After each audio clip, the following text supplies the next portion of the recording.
بسم اللہ الرحمن الرحیم۔ بنی اسرائیل کے نیک میاں بیوی کا واقعہ بیان کیا جاتا ہے کہ بنی اسرائیل میں ایک شخص بہت نیک تھا۔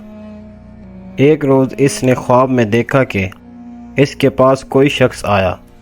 اس نے کہا، تیری عمر میں آدھی زندگی آرام و سکون اور خوشی میں گزرے گی، جبکہ آدھی دوسری زندگی پریشانی اور تنگ دستی میں گزرے گی۔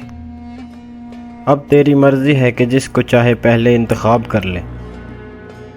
اس شخص نے کہا، میرے ساتھ میرے شریک حیات ہیں، بہتر ہے پہلے میں اس سے مشورہ کر لوں۔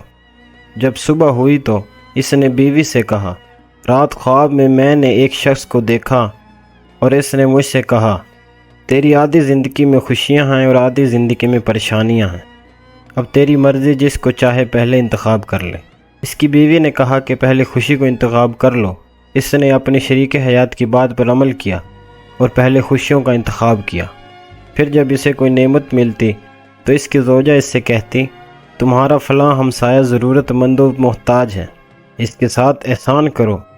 یہ اسے کہتی، تمہارا فلاں رشتہ دار نیاز مند اور ضرورت مند ہے، اس کی مدد کرو۔ اسی طرح جو بھی اس کی نعمت ملتی وہ غریبوں اور محتاجوں کی مدد کرتے اور ان نعمتوں کا شکر ادا کرتا۔ یوں اس کی آدھی زندگی خوشیوں اور فراوانی میں گزری، جبکہ دوسری آدھی زندگی شروع ہوئی تو اس کی بیوی نے کہا، خدا نے ہمیں نعمت سے نوازا اور ہم نے اس کا شکر ادا کیا، اور خدا یقیناً اپنے وعدے پر وفا کرنے والا ہے۔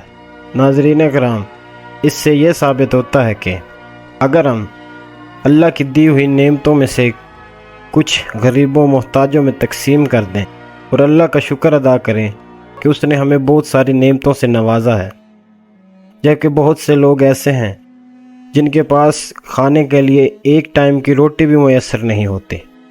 اللہ پاک ہمیں، ہمارے والدین، ہمارے بہن بھائی اور تمام مسلمانوں کا نیک اعمال کرنے اور اللہ کی دی ہوئی نعمتوں کا شکر ادا کرنے کی توفیق عطا فرمائے۔ آمین یا رب العالمین۔